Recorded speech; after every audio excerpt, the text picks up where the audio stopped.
welcome to PDNZ. I thought I'd try and do a little bit of an intro for this short video.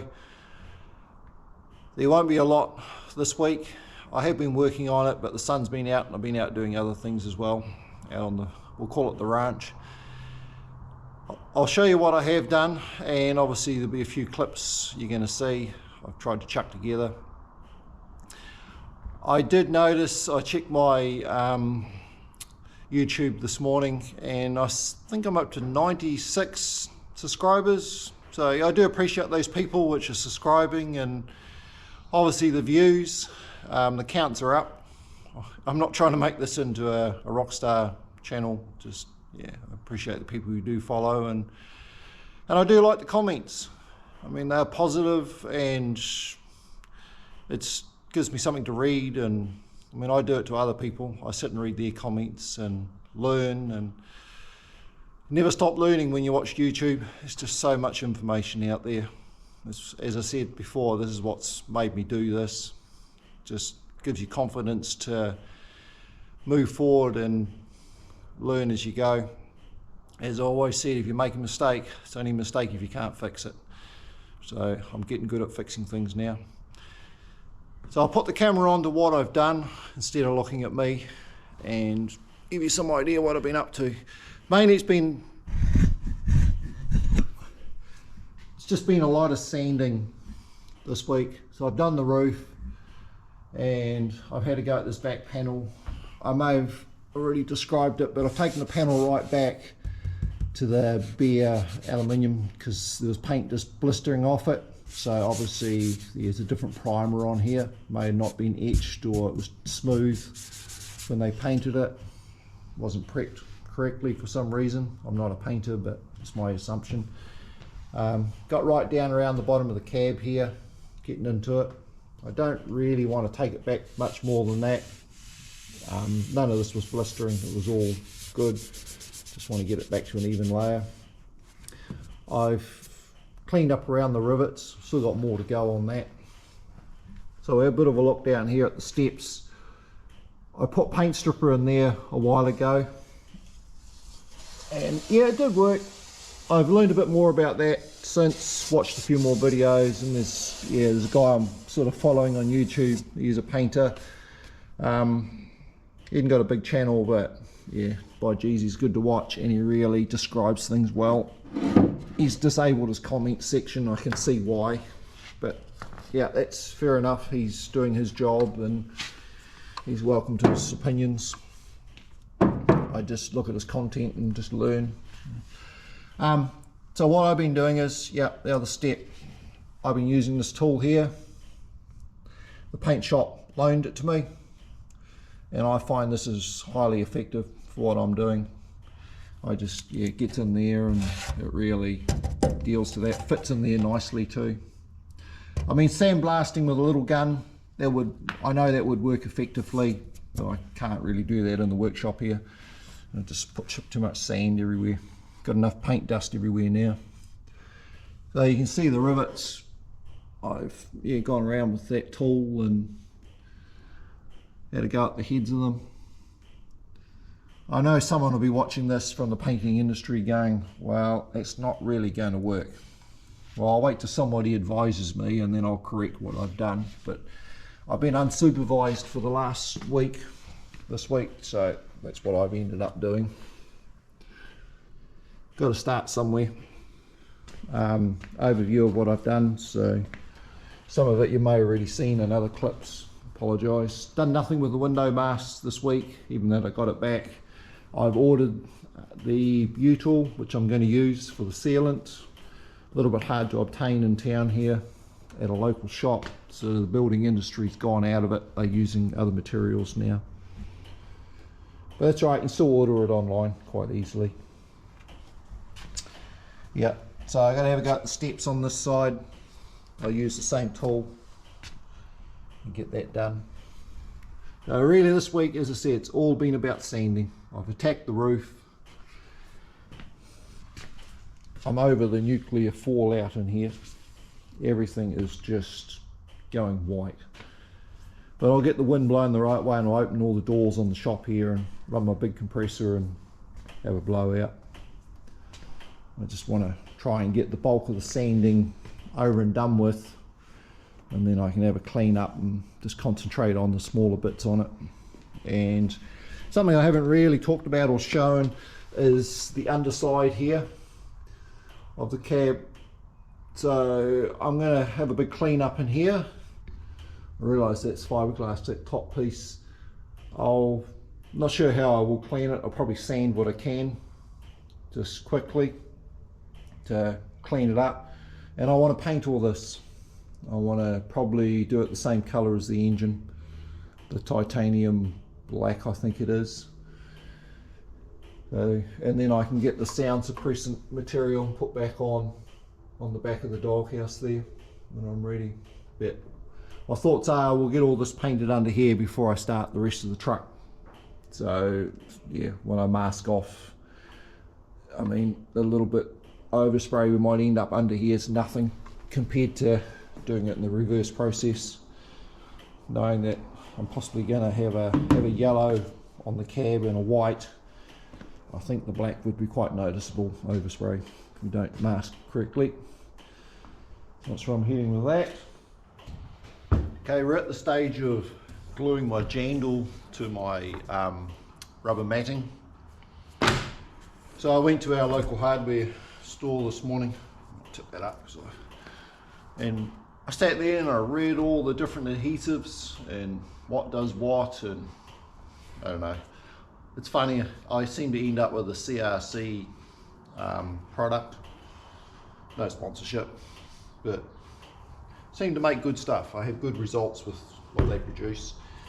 So I was thinking about how I was going to put all this on here. So went out to the kitchen department, borrowed a spoon, and got one of my applicators for doing Bondo. I'm just going to spoon it on and just see what it does. And then I'll put a weight on it.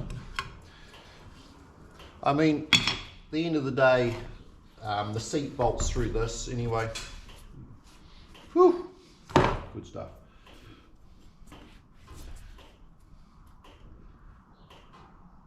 I have no idea what I'm doing.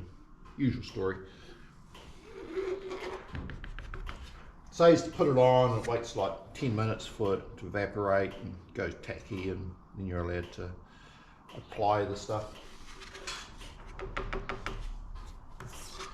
the time I get a heap of this on there. So as I was saying, with the seat bolted through it, it's going to hold it all together anyway on one end. On the other end, I was thinking about that. If it becomes a problem, I'll put a aluminium strip along up the very front, under where your feet go, and just screw it down to fix it to the floor. That'll stop it coming apart. That's my fix anyway. So the jandal there, I've had it in and out of the cab several times, marked all the holes. There's anchors for the seats with like seatbelt strapping, and then obviously the seatbelt itself is bolted into the back corner of the cab. So I've marked all that. And my plan is to glue this to the foam, and then I'll just work from the back side and just punch the rest of the holes through and cut where I need to cut for things to go through. I think should work. Whether I try and put some on this or not, I don't know. It's said to do both surfaces. Seems to be a challenge.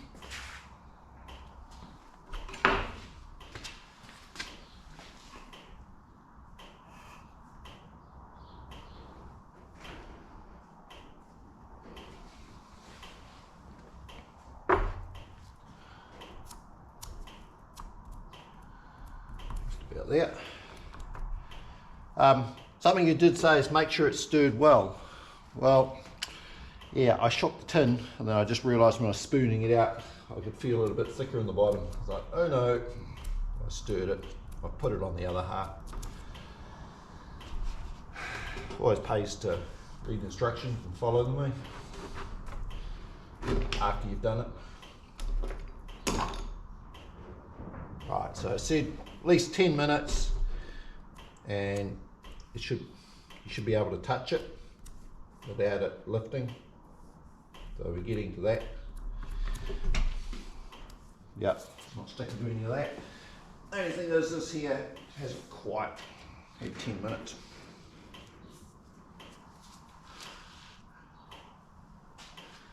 But I realise what's going to happen.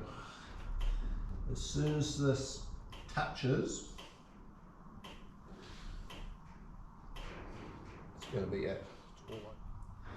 You're not going to be able to, yeah, just like I thought. It's just good stuff. Just want to get that off there, a little bit out.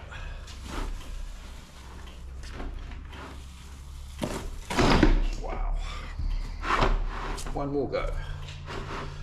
You can get it right across the end.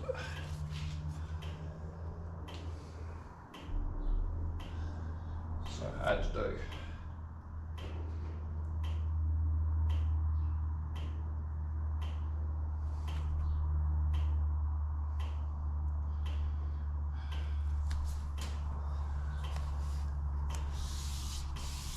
Right, that's it. She's all over.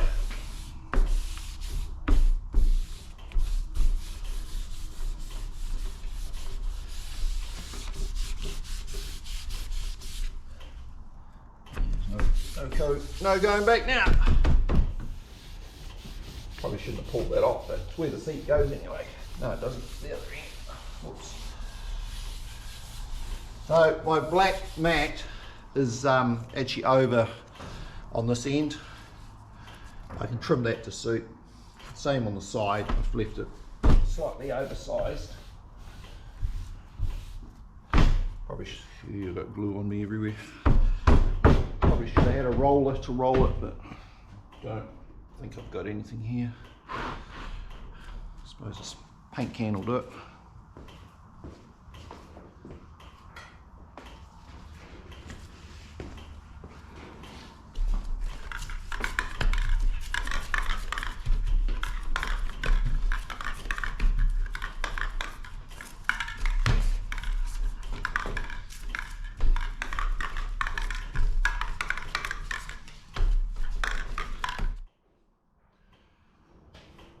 Right, I'll adjust the camera a bit for you if I can. Throwing a heap of weights on here. I'll just leave that now for the day. I'll work on the other side. Probably shouldn't have done it up here on my mobile workbench. Floor's too cold. Concrete here, unless I put something down, wouldn't help it. Does make me nervous. Pretty sure I got it the right way. I marked the mat pink side up and all that glued to that.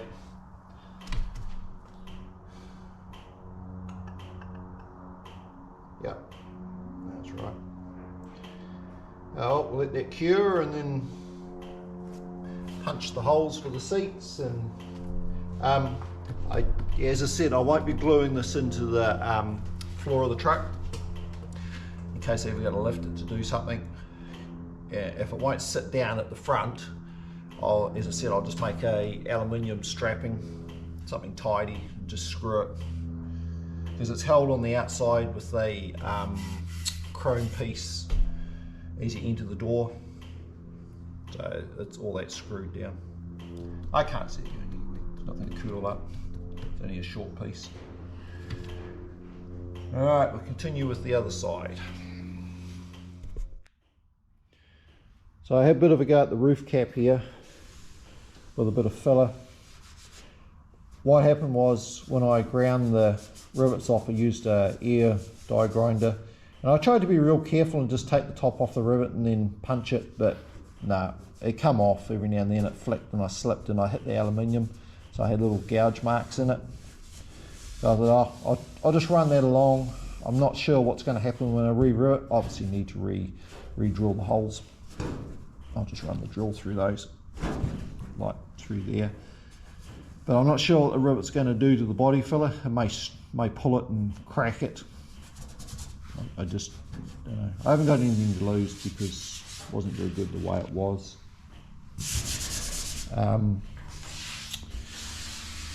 With the front, I haven't done anything on there yet. Did a little bit just there, and where the front corner was pulled out, I used a steel filler with fibres in it on the little hole, and then I've just got them sanded that off, and I just put a bit of body filler over that just to work that area. Now I have to re-drill the hole. Probably should have been fiberglassed, but the filler I used had fibres in it. It's quite stringy type, it's like a steel filler. And it was only a little hole, just where it cracked out. We'll see how that goes. I'll learn. A bit more sanding involved, and I'll have a look at the sides along here. It's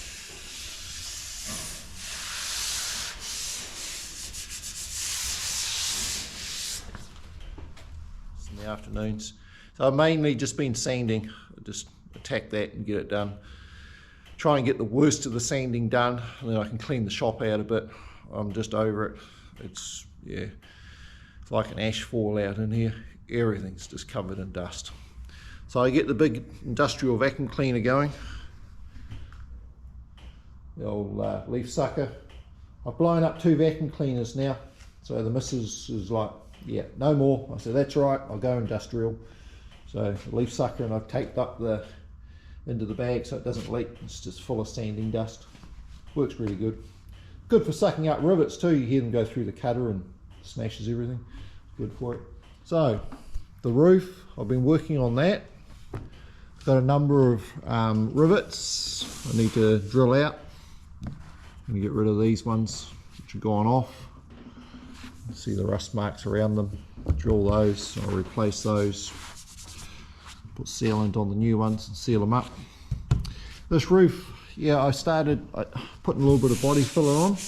It had a few bad dings in it and scratch marks because something's obviously hit it. So I've got those, but I don't know if the camera picks it up, but the roof's got big waves in it.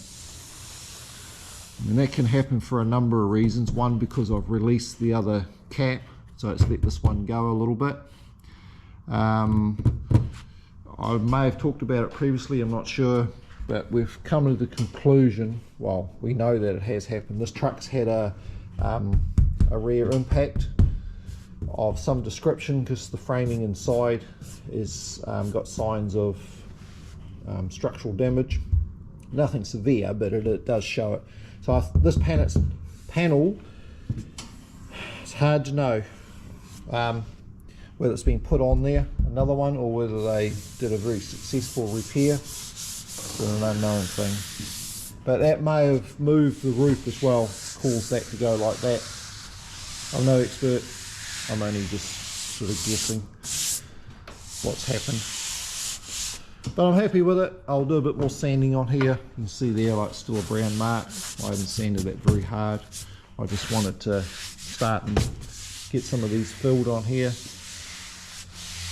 As I've said before, and I'll say it again, I have no idea what I'm doing. I'm just making it up as I go. You can only but make mistakes and learn from them. I know I'm not going to get this roof flat, but yeah, that's fine. I'm not worried about that. This truck's never going to sit outside, so it's not going to have a water pooling issue and sitting around things. Sitting around rivets and leaking. I'll see how many of those I drill out and what I do. So I'd like to say thank you, as I did at the beginning, for following. It is appreciated. I enjoy chucking these videos together. It's just something I've got time to do. I didn't think you'd want to watch 5 days worth of sanding, so yeah, I don't video any of that stuff. I mean, as we progress through the build, obviously I'll turn the camera on and grab a bit more and document it as I go, because I know some people are probably sitting at home enjoying just watching me make mistakes and trying to fix it. But I'm enjoying it, that's the main thing. So the weather is starting to come right here. I'll be outside a bit more doing a few more ranch jobs. I won't get as much time spent on the truck, but that's why I've tried to smash it out a fair bit over this winter and get what I can done. Other things step into life and take up the time. I'll just do what I can. I think I'll end it there, and yeah, just a big thanks